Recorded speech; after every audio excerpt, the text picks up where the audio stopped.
I paid for the walls that held our laughter. I paid for the roof that sheltered our dreams.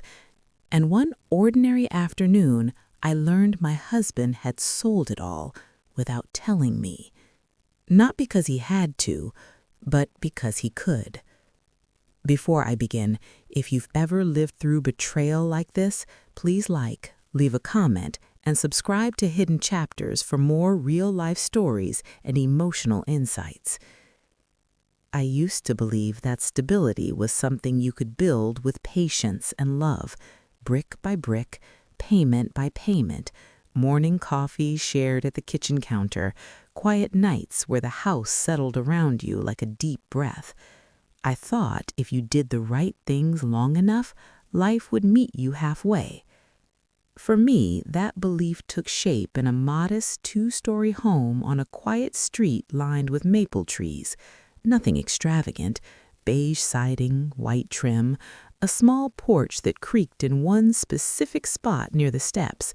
But when I first stood in the empty living room, sunlight spilling across the hardwood floors, I remember thinking, this is it. This is where my life finally makes sense. I was 38 when we bought that house. My husband, Daniel, was 42. We had been married for 11 years, together for nearly 15, long enough to have weathered job changes, family funerals, and the kind of arguments that don't explode but slowly drain the air from a room, long enough to believe we were solid. The truth, though, is that the house was mostly my doing, my savings, my planning, my careful, almost obsessive budgeting scribbled in notebooks I kept hidden in the bottom drawer of my desk. I had worked 2 jobs for years, my full-time position at a medical billing office and freelance bookkeeping on weekends. Daniel's income was inconsistent. He'd always had something in the works, a business idea, a partnership that never quite materialized. I told myself that supporting him was part of being a wife. When we signed the purchase agreement, my hands were trembling. I remember the pen felt heavier than it should have, like it carried the weight of every sacrifice I'd made. Daniel squeezed my shoulder and smiled, that familiar, easy smile that used to calm me. "We did it," he said. "This is our fresh start." I believed him. God, I wanted to believe him. Life in the house settled into routines that felt comforting. I woke early, made coffee, listened to the hum of the refrigerator and the distant sound of traffic. Daniel slept later, often scrolling through his phone before getting up. In the evenings, we sat on the couch, sometimes talking, sometimes not. The silence didn't worry me then. I thought silence meant peace. Friends came over for dinners. My sister visited from out of town and commented on how grown up everything felt. I planted herbs in the backyard, basil, rosemary, mint that took over more space than it should have. I paid the mortgage every month, watching the balance inch down, feeling a quiet pride each time I clicked Submit Payment. The house felt like proof that my effort mattered. Daniel handled some of the paperwork. He liked that part, talking to people, signing documents, feeling important. I trusted him with it. After all, we were married. Our names were on the house together, or at least that's what I thought. Looking back now, there were moments I brushed aside, little things, comments that didn't sit right but didn't seem serious enough to confront. Daniel would joke about how the house was an asset, how we were lucky to have something worth real money. He talked about it the way someone talks about a card they might play later. Once, during an argument about his stalled career plans, he snapped, "Relax, we're not exactly broke, we've got options." I remember feeling a flicker of unease then. Options sounded like exits, but I swallowed it down, told myself I was overthinking. Marriage, I believed, was about trust, and trust meant not interrogating every sentence. My days were full. Work was demanding. My mother's health had started to decline, and I spent weekends driving to check in on her. I was tired in a way that went deeper than sleep. Daniel noticed, or at least pretended to. "You do too much," he'd say. "You should let me handle things more." I took that as care. as partnership. Sometimes at night, I walked through the house alone, touching the walls, straightening picture frames. There was comfort in knowing exactly where everything was, in feeling rooted. I thought about the future, maybe renovations, maybe grandchildren visiting one day. I imagined growing old there, the house aging with us. What I didn't know was that while I was imagining permanence, Daniel was imagining leverage. The first time the thought crossed my mind that something might be wrong was small, almost laughable. I came home to find a man standing on the sidewalk, staring at our house, taking photos with his phone. "Can I help you?" I asked, trying to sound polite but firm. "Oh, sorry," he said quickly. "I thought this place was listed." "Listed?" I repeated. He frowned at his screen. "Must be a mistake, my bad." He walked away, and I stood there longer than necessary, staring at my front door. Listed. The word echoed in my head like a wrong note in a familiar song. When I asked Daniel about it that night, he laughed. "Probably someone scouting the neighborhood," he said. "People are always curious about house prices." I wanted to press further. I didn't. That was the pattern of my marriage, I realize now. The moments I paused, the questions I softened, the instincts I ignored because challenging them felt like inviting chaos. Weeks passed. Life went on. Bills paid, dinners cooked, conversations of nothing and everything. But something had shifted inside me, a quiet alertness. I started paying closer attention without fully understanding why. Daniel took more phone calls outside. He guarded his laptop screen when I walked by. Small things, easily explained away. And still, every night I slept under the same roof, believing it was mine, believing the walls would protect me from anything I couldn't see coming. I didn't know yet that the most devastating betrayals don't announce themselves loudly. They move quietly, patiently, signing papers while you're busy living your life.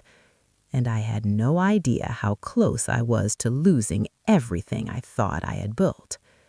Trust, I used to think, was something you earned once and then simply carried forward, like a license you never had to renew. Daniel and I had history, shared memories, years of inside jokes and quiet compromises. That history made me believe I didn't need to watch my own back. After that strange encounter with the man on the sidewalk, I tried to return to normal. I told myself that marriage meant choosing calm over suspicion. But trust, once cracked, doesn't shatter loudly. It leaks, slowly, invisibly. And suddenly you find yourself noticing details you once skimmed over. Daniel started coming home later than usual, not dramatically late, just late enough to disrupt our routines. Dinner went cold more often. He'd apologize with a distracted kiss on my cheek, muttering something about traffic or meetings that ran long. When I asked who he'd met with, his answers were vague but confident, delivered with that same easy tone that had disarmed me for years. "Just networking," he said one evening, loosening his tie. "You know how it is. Opportunities don't fall into your lap." I nodded, stirring pasta that had already gone soft. Networking sounded reasonable. Ambition was something I'd encouraged in him for years. I reminded myself that I wanted him to succeed, that his success was our success. But something else had changed. Daniel had started talking about the house differently, not as our home, but as property. He'd casually mention market trends he'd read about, how prices in our area were climbing, how some people made smart moves by selling at the right time. "You ever think about what this place might be worth now?" he asked one night, leaning against the counter. I shrugged. "I don't really think about it like that. It's our home." He smiled, but there was something thin about it. "Sure, of course, just saying." Those conversations left me unsettled in a way I couldn't quite articulate. It felt like standing on familiar ground and suddenly realizing it wasn't as solid as you'd assumed. I started checking the mail more carefully. Mortgage statements still came in my name. Property tax bills, too. Everything looked normal. too normal. That should have reassured me, but instead it fed a strange, growing anxiety, as if the absence of obvious problems was itself suspicious. One Saturday morning, while Daniel was out meeting a friend, I decided to organize our filing cabinet. It was something I'd been meaning to do for months. Papers had piled up, insurance documents, utility bills, old warranties. I told myself I was just being productive. But as I flipped through folders, I noticed gaps, missing documents I remembered seeing before. The original deed paperwork wasn't there. Neither were some of the refinancing brochures Daniel had brought home months earlier, claiming he was just exploring options. My stomach tightened.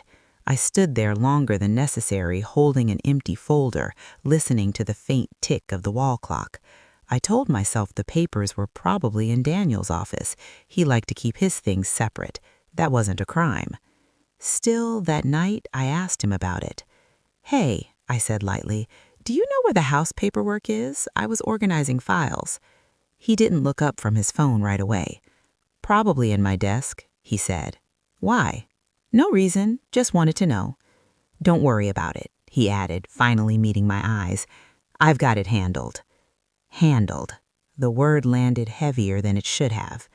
I noticed then how often he used it, how often he framed things as already taken care of, as if my involvement was unnecessary. I had spent years handling everything, budgets, bills, schedules, without needing to announce it.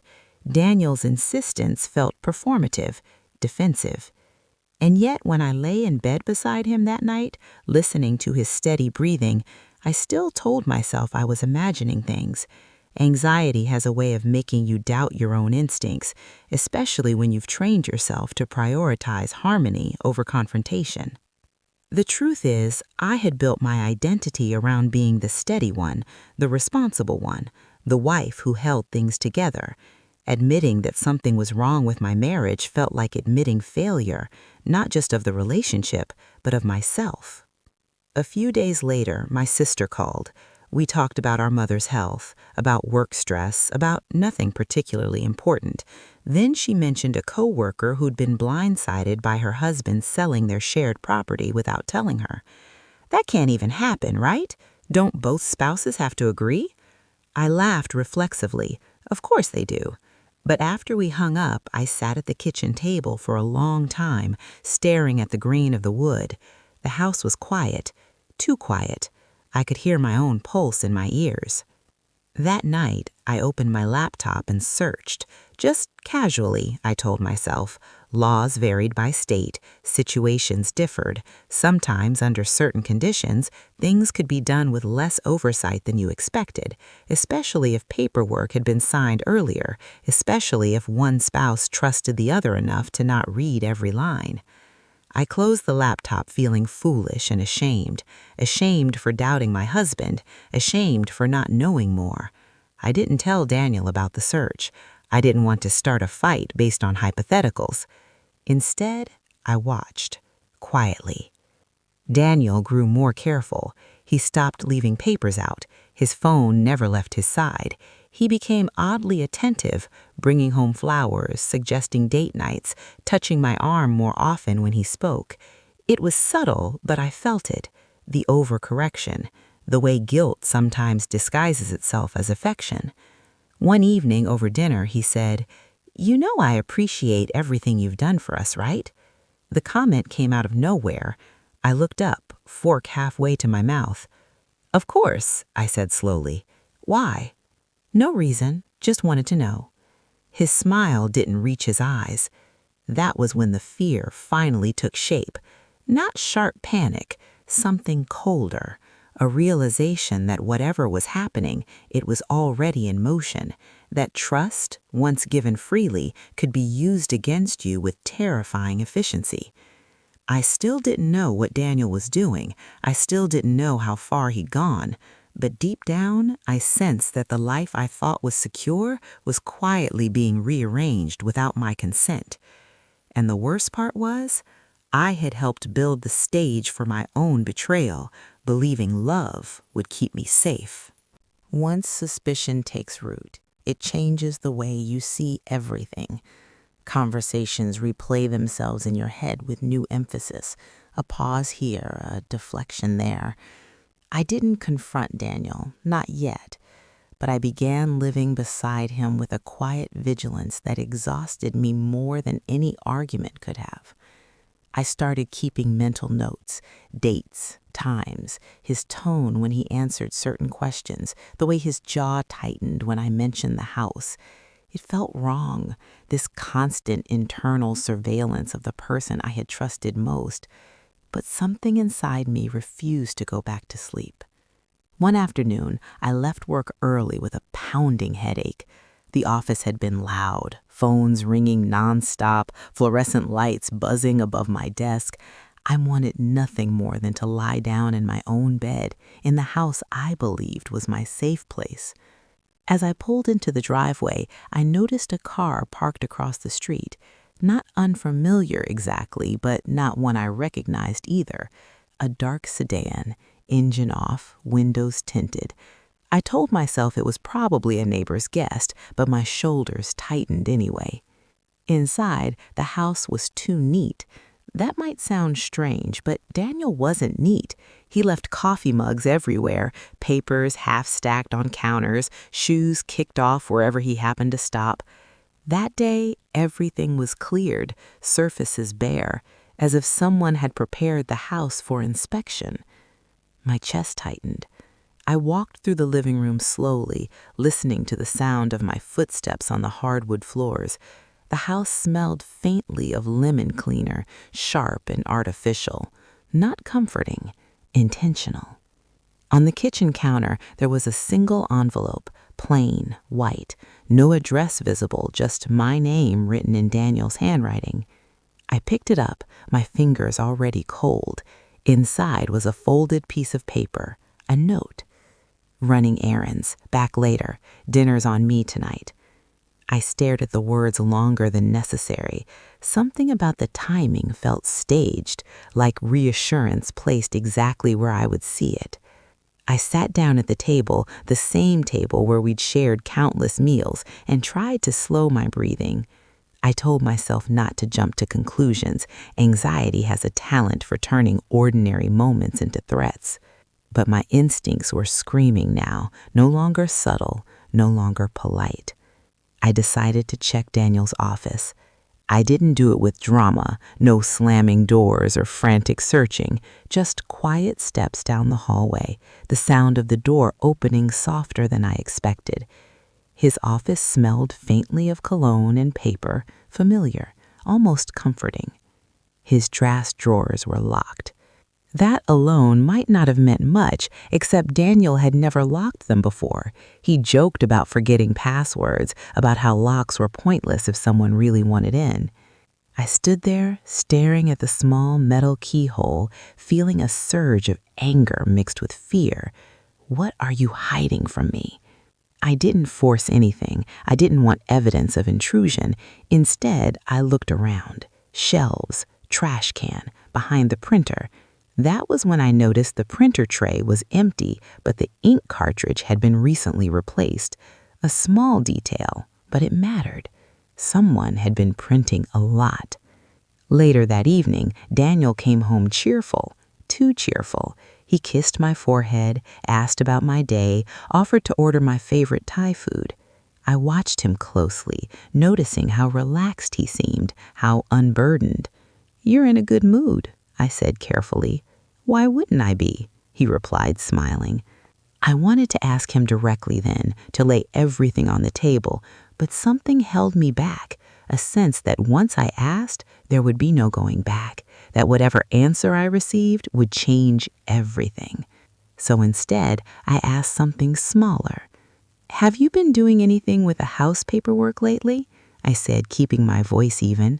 He didn't hesitate. "Nope." Too fast. "Why?" "No reason," I said, "just curious." He studied me for a second longer than usual. Then he said gently, "You don't need to worry about that stuff. I've got it handled." Handled again. That night I didn't sleep. Daniel's breathing beside me felt like a stranger's. I stared at the ceiling, listening to the house settle, to the occasional creak of wood contracting in the cool night air. Every sound felt like a warning. The next morning, after Daniel left, I called the county records office. My hand shook as I dialed, my heart racing with each ring. "I just have a general question," I said when someone answered, "about property records." The woman on the line was polite, efficient. She explained how records worked, what was public, what wasn't. I asked casually how often property ownership details update online. "Usually within a few days of recording." "Recording?" I asked, my throat tightening. "Yes, once a sale or transfer is finalized." I hung up feeling dizzy. A few days. That was all it took for everything to change. I didn't check the records immediately. Fear held me back. I told myself I needed proof, not panic, but fear has its own gravity. It pulls you towards the truth whether you're ready or not. 2 nights later, Daniel fell asleep early, exhausted from what he said had been a long day. I waited until his breathing deepened, then quietly slipped out of bed. My laptop felt heavier than usual as I carried it to the living room. The screen glowed too brightly in the dark. I typed our address. My hands hovered over the keyboard for a moment, my heart pounding so loudly I was sure it would wake him. I told myself I could still stop, that I didn't have to know yet. But I pressed enter. The page loaded slowly, each second stretching like a held breath. When the information appeared, it didn't register at first. My brain struggled to make sense of what my eyes were seeing. Owner, Daniel Harper. Only Daniel. I stared at the screen, refreshing the page as if that would change it, as if a glitch might correct itself. But the result stayed the same. My name was gone. Not pending, not partial. Gone. The room felt too small, the walls pressed in, the air thick and difficult to breathe. I felt detached from my body, as if I were watching someone else's nightmare unfold. There was a date listed, a recorded transaction, weeks ago. Weeks. While I was paying the mortgage, while I was planning dinners, while I was imagining a future that had already been sold out under my seat. I closed the laptop, slowly, deliberately, afraid if I moved too fast I would shatter completely. My reflection stared back at me from the dark screen, pale, stunned, unrecognizable. I went back to bed and lay beside Daniel, wide awake, listening to the man who had erased me from my own home, sleep peacefully. That was the moment everything broke. I didn't cry yet. Shock has a way of freezing emotion, sealing it behind a numb calm. But beneath that calm, something else was forming, something dangerous. I didn't know the full extent of what Daniel had done. I didn't know how or why or what came next, but I knew this. The life I thought I was living had been quietly rewritten without my consent, and nothing would ever be the same again. Morning came without relief. The light filtering through the curtains felt intrusive, almost cruel, illuminating a reality I wanted desperately to undo. I lay still beside Daniel, my body stiff, my mind racing. Every breath he took felt like an insult. He slept deeply, peacefully, as if he hadn't just ripped the ground out from under me. When he finally stirred, I closed my eyes, pretending to sleep. I needed time, a few more minutes to keep myself together. "Morning," he said softly, brushing his hand across my shoulder. I flinched before I could stop myself. He paused. "You okay?" "Just tired," I said, my voice rough. He accepted that answer too easily, rolled out of bed, went about his morning routine as if nothing had changed, as if he hadn't erased my name from the one place I thought was safe. I watched him move through the house with a new awareness. This wasn't my husband making coffee. This was someone capable of calculated deception, someone who had smiled at me while planning something that would devastate me. When he left for the day, kissing my cheek on the way out, I stood frozen in the doorway long after the door closed. My hands were trembling now, the shock wearing off, making room for something heavier. I needed answers. I opened the laptop again, this time with purpose. I pulled up every record I could find, dates, document numbers. A recorded sale wasn't there yet, but there was a transfer, a quitclaim deed, signed, filed. My signature appeared on one document. I stared at it until my eyes burned. It wasn't my signature, not really. It looked like mine in the way a shadow looks like a body, close enough to fool someone who wasn't looking carefully. Slanted the wrong way, too neat, too deliberate. A sound escaped my throat then, something between a gasp and a sob. My hands flew to my mouth as the truth settled in. He had forged it. My husband had forged my name. The room spun. I pressed my feet into the floor, grounding myself, breathing slowly the way my therapist once taught me during a period of anxiety years ago. In through the nose, out through the mouth. Again, again. Betrayal isn't just emotional, it's physical. It burns through your chest, tightens your throat, makes your skin feel unfamiliar. I felt exposed, like something intimate had been taken without my permission. I called my sister first. I didn't plan what to say. The words came out jagged and uneven. "He took the house," I said as soon as she answered. "He took it, and I didn't even know." "What do you mean, took it?" she asked, alarm sharp in her voice. "He transferred it. My name's gone. He forged my signature." There was silence on the other end. Then, "Are you sure?" "Yes," I said. "I'm sure." She swore under her breath. "You need a lawyer. Today." I nodded even though she couldn't see me. A lawyer. The word felt heavy, final. This wasn't a misunderstanding anymore. This was war, whether I wanted it or not. But before I did anything else, before I involved anyone official, I needed to hear it from him. I needed to look him in the eye and ask why. Daniel came home that evening in an unusually good mood. He hummed as he set his keys down, loosened his tie, glanced at me with a smile that made my stomach turn. "You seem quiet. Everything okay?" I didn't answer right away. I watched him move around the kitchen, opening the fridge, completely at ease. "I know," I said finally. He froze. The pause was brief, almost imperceptible, but I saw it, the way his shoulders stiffened, the way his smile faltered for just a fraction of a second. "Know what?" he asked. "The house," I said. My voice was steady now, surprising even me. "I know what you did." He turned slowly. "What are you talking about?" "Don't. Please don't insult me by pretending." He stared at me, measuring his response. I could see the calculations behind his eyes. This wasn't a man caught off guard. This was a man deciding which lie to use. "It's complicated," he said finally. That was it? That was his explanation? "You forged my signature." The words tasted bitter. "You transferred ownership without telling me." His jaw tightened. "I did what I had to do." I laughed then, a short, sharp sound that surprised us both. "Had to do? You had to steal from me?" "It's not stealing," he snapped. "We're married." "We were married," I said, my voice shaking now despite my efforts. "You don't get to erase me and call it partnership." He ran a hand through his hair, pacing. "You wouldn't have understood. You're too emotional about this house."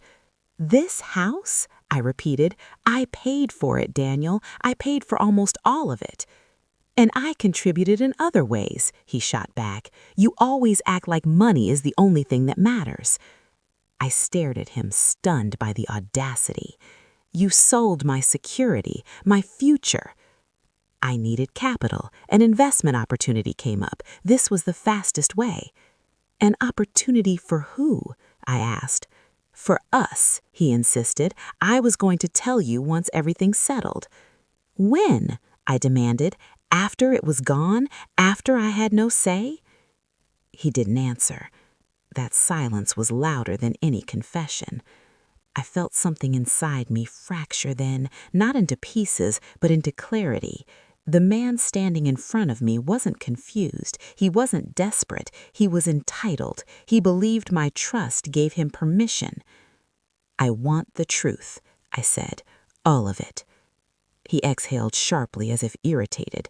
"The truth is, the house was leverage. I used it. We'll get another one." "We?" I whispered. He looked at me, really looked at me, and for the first time I saw it. Not love, not guilt, but resentment. "You always needed to feel in control. This was my turn." I felt sick. That night, I packed a bag. Not dramatically, just enough clothes to get through a few days. Daniel watched from the doorway, arms crossed. "You're overreacting," he said. "No, I'm reacting appropriately." I left the house that was no longer legally mine, and drove to my sister's place. The road blurred through my tears, but my hand stayed steady on the wheel. I felt hollowed out, but also strangely resolved. The betrayal was no longer a suspicion. It was real, documented, spoken aloud. And now that I knew the truth, there was no unknowing it. What came next would define everything. Shock doesn't fade all at once. It loosens its grip in uneven waves, leaving behind raw places you didn't know existed. At my sister's house, in the small guest room with floral curtains and a faint smell of laundry detergent, I lay awake night after night staring at the ceiling, replaying everything I thought I knew about my marriage. I kept expecting to feel anger first, loud, explosive anger. But what came instead was grief, a deep, bone-heavy sadness that settled into my chest and refused to move. I wasn't just mourning a house, I was mourning the version of my life that no longer existed, the belief that effort and loyalty were enough, the idea that love automatically protected you from being used. In the mornings, my sister made coffee and spoke gently, as if sudden movements might break me. She didn't push me to talk, but when I did, the words spilled out uncontrollably. I told her about the early years with Daniel, about the dreams we shared, about how proud I'd been when we bought the house. Saying it all out loud made the betrayal feel sharper, more defined. "How could he do this to you?" she asked one morning, her voice tight with anger on my behalf. I shook my head. I keep asking myself the same thing. The truth was, part of me already knew the answer. Daniel hadn't changed overnight. He had always struggled with feeling inadequate next to my stability. My success had embarrassed him in ways he never admitted. Selling the house wasn't just about money. It was about reclaiming power. Understanding that didn't make it hurt less. I called a lawyer later that week. My hands shook as I explained everything, how my name had been removed, how my signature had been forged, how I had paid the majority of the mortgage. The lawyer listened carefully, asking questions, taking notes. "What your husband did is serious, potentially criminal." The word criminal felt surreal. I thought of Daniel, his laugh, his habits, the way he used to bring me soup when I was sick. Criminal didn't fit the image I had carried for so long, but reality doesn't care about comfort. "So what happens now?" I asked. "We investigate, we gather evidence, and we prepare for resistance." Resistance? I swallowed hard. I knew Daniel wouldn't go quietly. He had already shown me how far he was willing to go. After the call, I sat alone for a long time. My phone buzzed occasionally with messages from Daniel. Apologies wrapped in defensiveness, justifications disguised as concern. "You're blowing this out of proportion. I did this for us. We can fix this if you stop being dramatic." Each message tightened something in my chest, not because I believed him, but because I recognized the pattern. Gaslighting, minimizing, shifting blame. Tactics I'd heard about but never thought I'd experience so personally. At night, the anger finally arrived. It came quietly, slipping in beneath the grief. I lay awake imagining confrontations that had already passed, wishing I'd said things differently, more forcefully. Anger at Daniel, anger at myself, anger at a system that allowed someone to do this with a few forged signatures. I remembered every extra shift I'd worked, every vacation I'd skipped, every time I'd reassured Daniel that his contribution mattered even when it didn't show up in our bank account. Those memories burned now. One afternoon, my sister sat beside me on the couch. "You know this isn't your fault," she said. I laughed bitterly. I trusted him. That's not a flaw. That's being human. I wanted to believe her, but trust felt dangerous now, like something I'd been careless with. The house haunted me in my dreams. I'd walk through empty rooms, my footsteps echoing, only to find the walls dissolving around me. I woke up drenched in sweat, my heart racing, disoriented. During the day, I oscillated between numbness and overwhelming emotion. I cried in the shower so no one would hear me. I felt embarrassed by the intensity of my feelings, as if betrayal had stripped away my dignity along with my home. Daniel showed up at my sister's house once, unannounced. I wasn't there, but when I returned and saw his car pulling away, my stomach dropped. "He wanted to talk," my sister said. I told him to leave. A mix of relief and fear washed over me. Part of me wanted to scream at him. Part of me wanted to curl up and disappear. That night, he sent a longer message. "I know you're hurt. I didn't mean to hurt you. I just needed to feel like I wasn't failing anymore. Please understand." I read it over and over. The words were almost convincing. Almost. But something had shifted irrevocably. I saw the manipulation now. The way he framed his betrayal as a personal crisis, turning himself into the victim. I didn't respond. Instead, I started writing, not letters to him, but notes to myself, lists of what I knew to be true, what I had contributed, what I deserved. It felt strange at first, like I was arguing with an invisible opponent, but slowly it helped anchor me. I deserved honesty. I deserved consent. I deserved a home that couldn't be taken from me in secret. The lawyer called again, updating me on next steps. There would be paperwork, court dates, stress. Nothing about this would be easy. But beneath the fear, something else stirred. Resolve. Daniel had taken my house, but he hadn't taken my voice. And for the first time since discovering the betrayal, I felt the faintest sense of direction. Not towards revenge exactly, but towards reclaiming myself. I didn't know how long the process would take. I didn't know what I would lose or regain along the way. But I knew this. I would not stay silent. The grief was still there, the anger too, but they were no longer paralyzing. They were fuel, and I was ready to use it. Taking action didn't feel empowering at first. It felt terrifying. Every step forward made the betrayal more real, more permanent. Once lawyers became involved, there was no pretending this was a misunderstanding that could be smoothed over with apologies and time. This was a line drawn clearly in ink. I met my lawyer in person a few days later. Her office was quiet and understated, the kind of place where nothing looked accidental. She reviewed documents methodically, her expression tightening only slightly when she examined the forged signature. "This is clear," she said. "You didn't sign this." "No," I replied. "I didn't even know it existed." She nodded. "We'll file an emergency motion to challenge the transfer.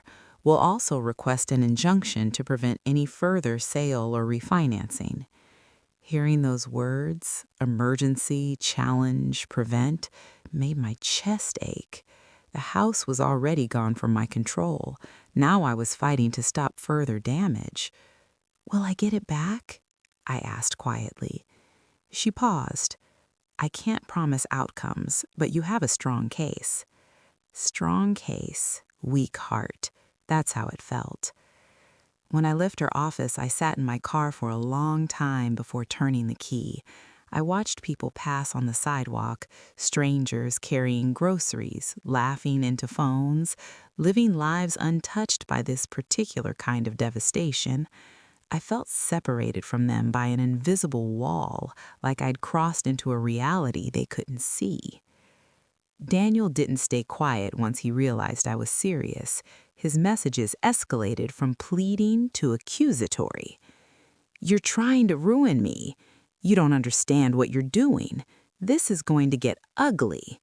The shift was chilling. Any pretense of remorse evaporated the moment he felt threatened. I stopped reading his messages altogether, forwarding them directly to my lawyer. Silence, I learned, was my first real boundary. A week later, I returned to the house with my sister to collect more of my belongings. I had legal permission to enter, but walking up the front steps felt surreal. The porch creaked in the same place, the door opened with the same familiar resistance. Everything looked exactly as it always had, and yet nothing belonged to me anymore. Inside, Daniel had changed things. Photos were gone, furniture rearranged. The herbs in the backyard were dead, dried stalks sticking out of the soil like neglected promises. I felt a wave of nausea. "He erased you," my sister whispered. I nodded, unable to speak. I packed methodically, refusing to let emotion slow me down. Clothes, books, personal files. Each item felt like reclaiming a piece of myself. Still, when I reached the bedroom, I had to sit down. The bed looked untouched, too untouched, like a hotel room. That's when Daniel came home.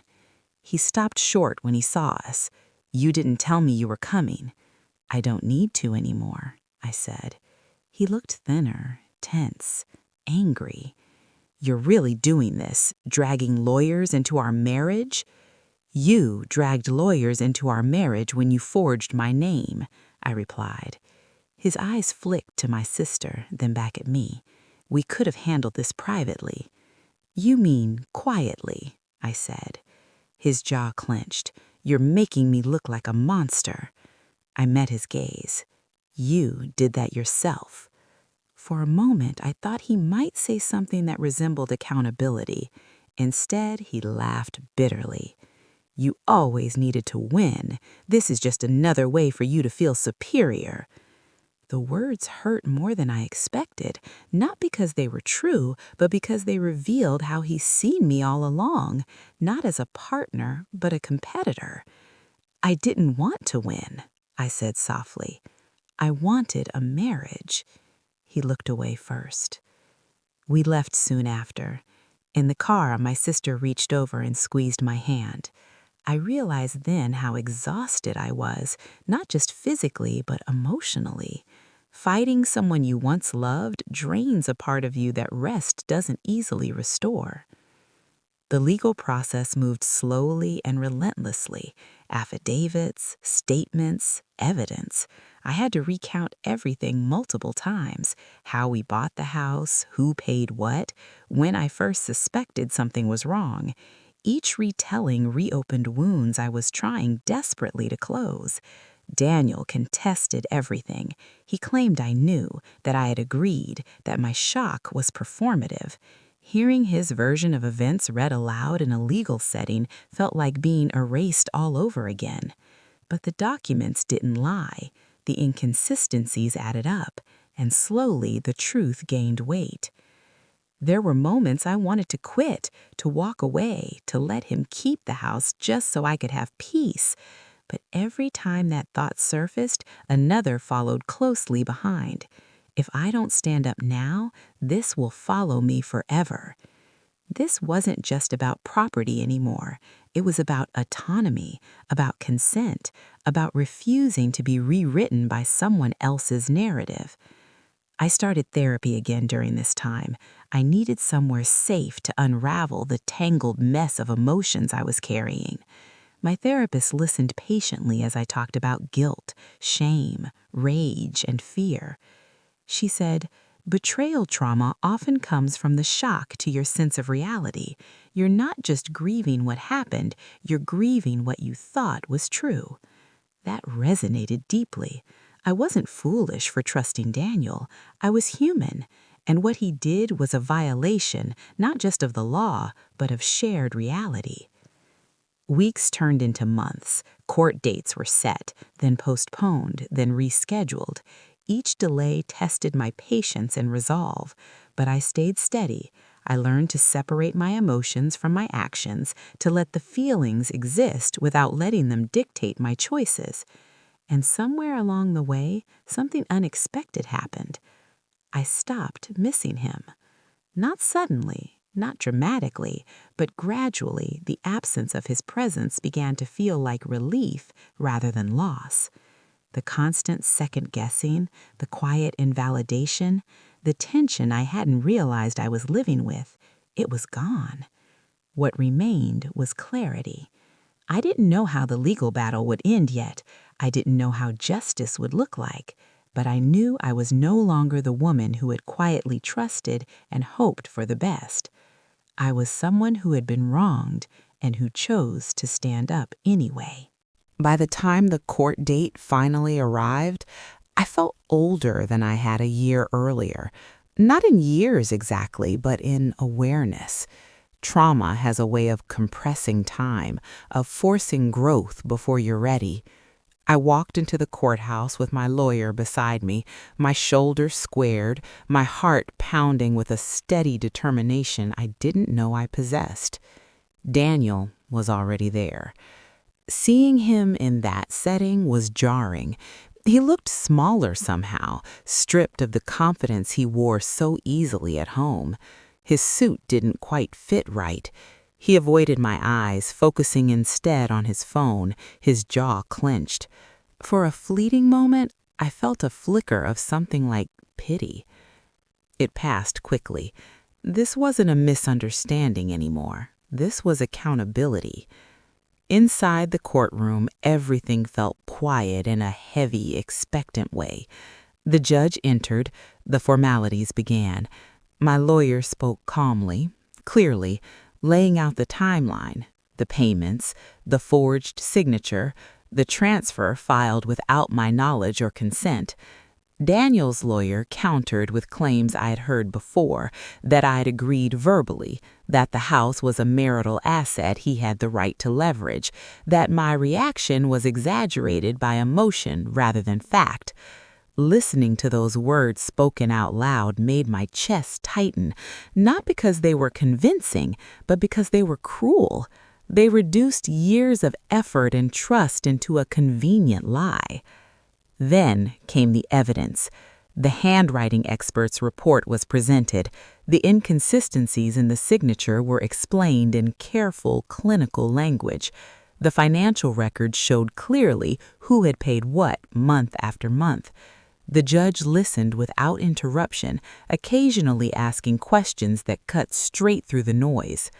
Daniel shifted in his seat. His lawyer hesitated more often. When I was asked to speak, my legs felt unsteady as I stood. I told the truth, simply, without embellishment. I described how I discovered the transfer, how it felt to see my name erased, how I had never consented, never signed, never even been informed. I didn't cry. I didn't raise my voice. I didn't need to. The truth has its own weight. Daniel spoke next. His voice wavered despite his efforts to sound confident. He talked about pressure, about feeling inadequate, about wanting to do something meaningful with the house's value. He framed his actions as desperation rather than deception. The judge listened, then asked a single question. "Why didn't you tell your wife?" Daniel opened his mouth, closed it, opened it again. "I thought she'd stop me," he said finally. The words echoed through the courtroom. I felt something settle inside me then. Not vindication exactly, but confirmation. He hadn't acted out of ignorance or confusion. He acted because he knew I would say no. That mattered. The ruling didn't come immediately. We were told it would be issued after further review. More waiting, more uncertainty. But something had shifted irreversibly. People knew now. Friends who had once stayed neutral began reaching out. Some apologized for not seeing the signs sooner. Others admitted Daniel had contacted them months earlier, speaking vaguely about financial moves and taking control of his future. One conversation stood out. A mutual friend confessed that Daniel had joked about how I was too busy to notice paperwork. Hearing that stung, but it also stripped away any lingering doubt. This wasn't an impulsive act. It was planned, rationalized, justified in his mind long before I ever sensed something was wrong. Daniel tried one last time to speak to me privately after the hearing. He caught up to me in the hallway, his voice low. "You didn't have to make this public." I stopped walking, turned to face him. "You made it public when you forged my name." He looked tired, angry, afraid. "You've destroyed everything," he said. I met his eyes steadily. "No," I said, "I survived what you tried to destroy." I walked away before he could respond. Weeks later, the decision arrived. The court ruled the transfer invalid. The deed was ordered to be restored, pending further proceedings related to damages and potential criminal charges. Daniel was prohibited from making any further transactions involving the house. I read the ruling 3 times, my hands shaking. It wasn't joy I felt, it was relief, a deep, quiet release of tension I'd been carrying for months. I sat down on my sister's couch and let myself cry for the first time since this all began, not of despair, but of release. Daniel didn't contact me after that. His silence felt final, heavy, appropriate. There were still consequences ahead: divorce proceedings, financial disentanglement, the slow, painful work of rebuilding a life that had been fractured by betrayal. But the truth had come out, officially, irrefutably, and that mattered more than I realized. I returned to the house one last time alone.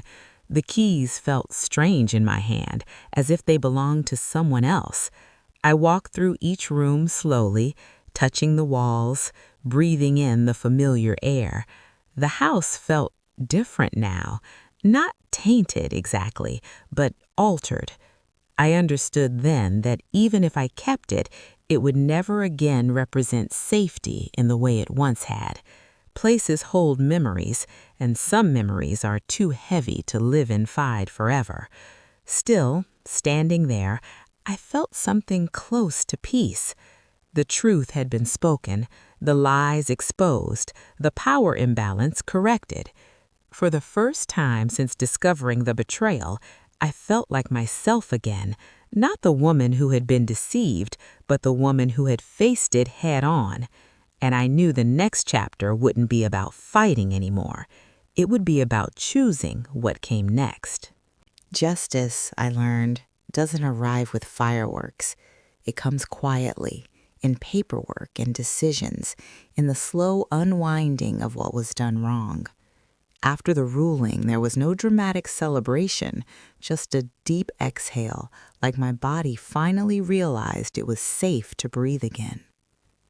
The house was legally restored to joint ownership while the divorce proceedings moved forward, but emotionally, it no longer felt like home. Every room carried echoes, not just of good memories, but of lies whispered into the same walls. I knew I couldn't stay there. Not long term. Healing doesn't happen in the same place you were broken. I met with my lawyer again to discuss next steps. Selling the house was the cleanest option. Painful, yes, but clean. It would turn the house from a weapon into a neutral fact, a number, a division, closure. Daniel didn't fight the sale, not this time.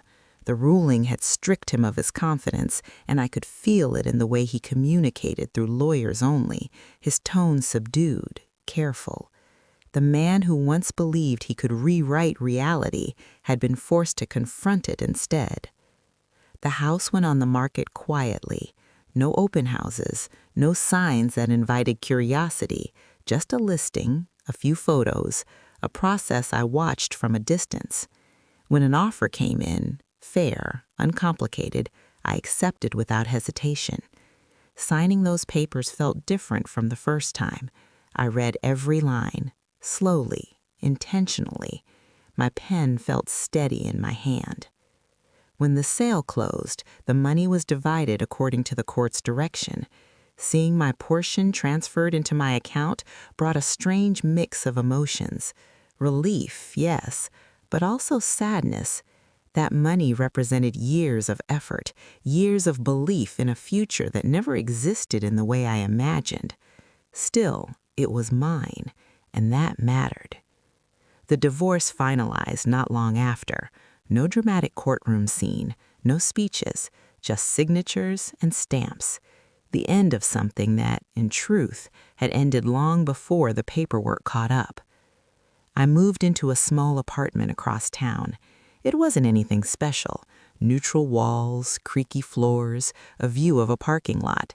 But it was quiet, safe, entirely mine. The first night there, I slept better than I had in months. I started rebuilding in small, deliberate ways. New routines, morning walks, cooking meals just for myself, therapy sessions where I learned to separate self-blame from accountability. I learned that trusting someone who betrays you doesn't make you naive, it makes you human. Occasionally, people asked if I felt like I'd won. The question always unsettled me. This wasn't a victory, it was a correction. What I gained wasn't triumph, it was truth, and with it the freedom to choose differently. Daniel faded from my life the way some people do after revealing who they really are, not with closure, but with distance. I didn't follow his life. I didn't need to.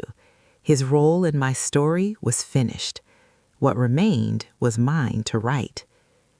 One evening, months later, I sat on my apartment floor surrounded by unpacked boxes and realized something surprising. I felt light. Not because the pain was gone, it wasn't, but because it no longer defined me. I had faced betrayal without letting it turn me bitter. I had stood up without becoming cruel. That, to me, felt like justice.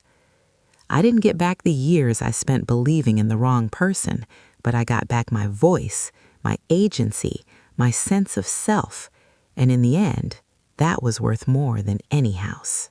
Distance changes the way memories behave. When you're no longer trapped inside them, they soften at the edges. They don't disappear, but they stop cutting so sharply. Months after everything was finalized, I found myself thinking less about what Daniel had done and more about how it had changed the way I understood myself. That surprised me. For a long time, I thought reflection would mean replaying the betrayal again and again, searching for missed signs, punishing myself for not seeing sooner. And yes, I did some of that. Anyone who's been betrayed does. But slowly, my thoughts began to shift away from him and toward me, not in blame, but in curiosity. Why had I stayed silent for so long? Why had I equated love with endurance? Why had I believed that questioning someone meant failing them? Therapy helped me untangle those questions. My therapist once said something that stayed with me. Many people confuse trust with self-erasure. They think being loving means becoming smaller. That sentence landed hard. I had been proud of being low maintenance, understanding, supportive. I thought those traits made me a good partner. But I had taken them too far. past generosity and into self-abandonment. I had learned somewhere along the way that keeping the peace mattered more than honoring my discomfort. Daniel didn't create that pattern, he exploited it. Understanding that distinction mattered.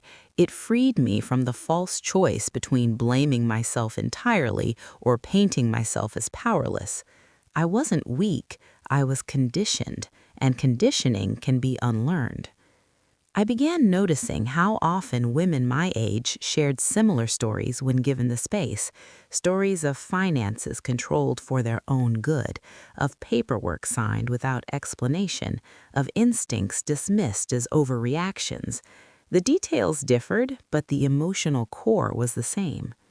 Betrayal, I realized, is rarely just one act. It's usually the final move in a long pattern of minimized voices. That understanding didn't make me angry, it made me aware.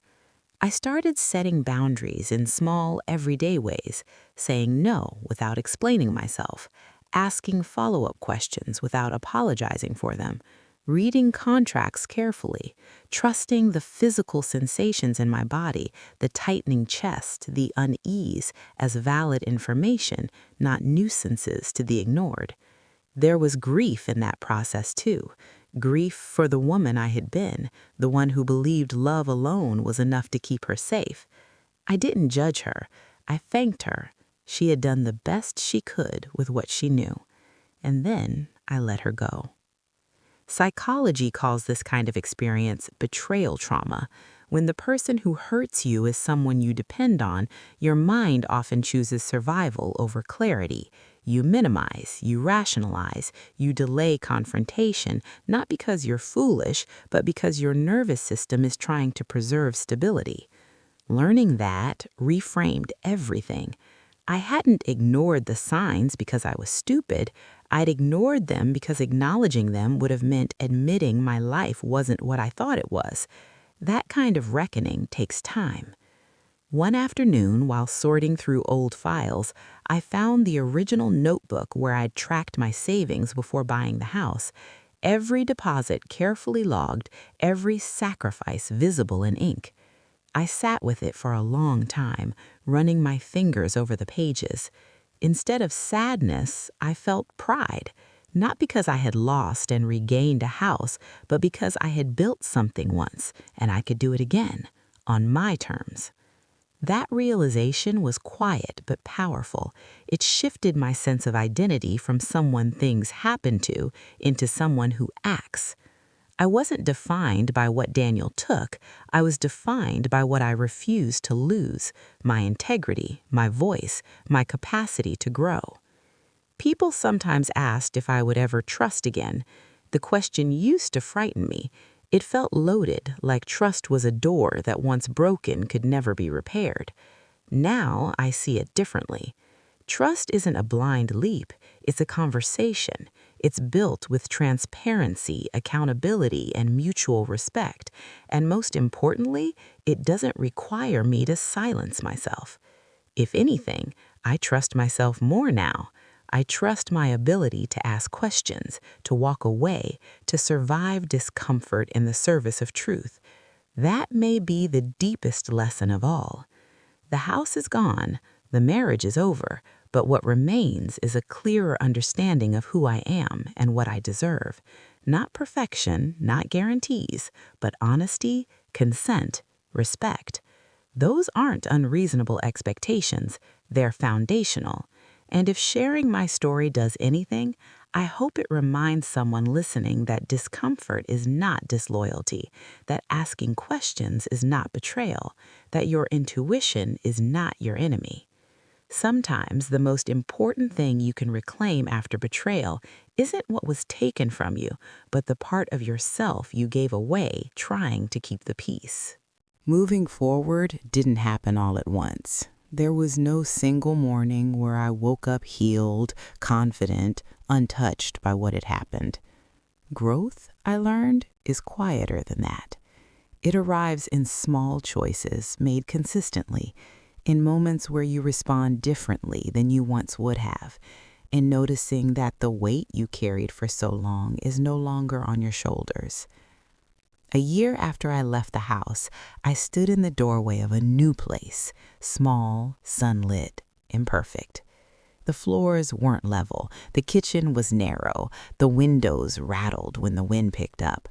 But the air felt open, honest. Nothing in that space carried a history that wasn't mine.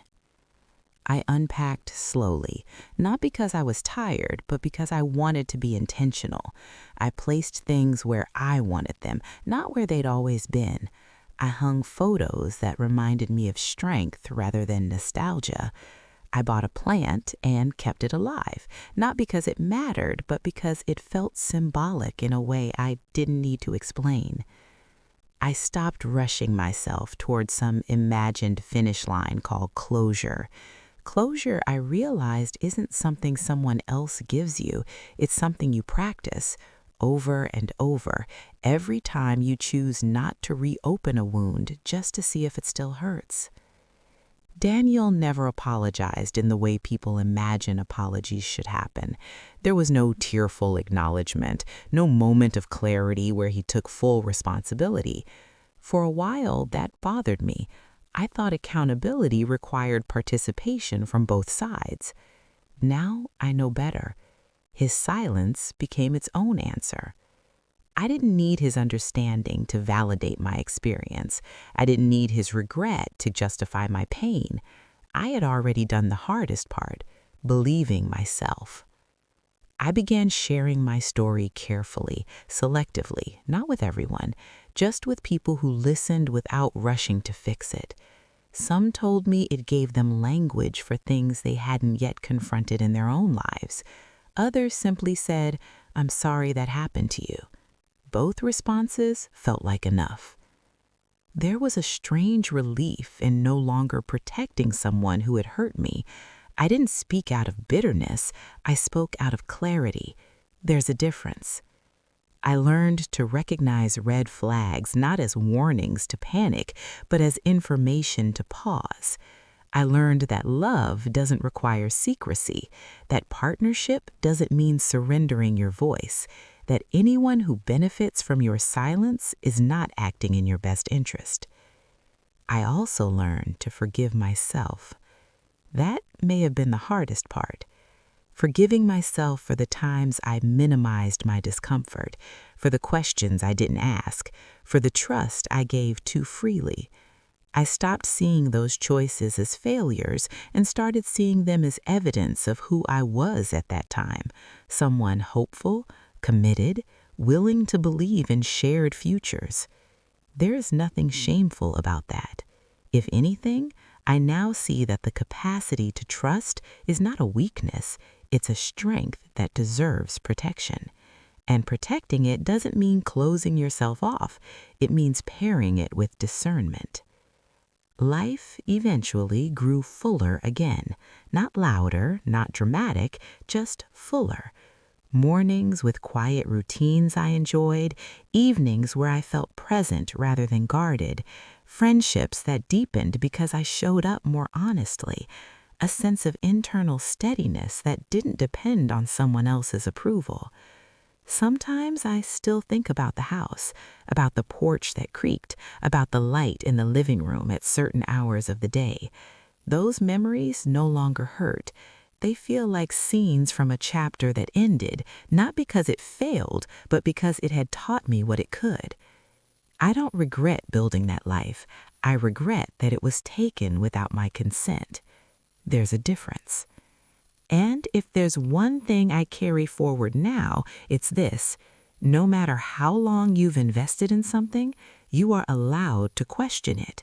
You are allowed to change direction. You are allowed to protect what is yours, even if doing so disrupts someone else's comfort. Betrayal tried to make me smaller. It didn't succeed. It clarified me. I am more careful now, but also more grounded, more attuned, less willing to disappear inside someone else's narrative. I no longer confuse peace with silence or love with endurance. What happened to me was painful, It was unfair, it was disorienting, but it was not the end. It was the moment I stopped building my life around what I hoped someone else would be and started building it around what I knew to be true. This is my story.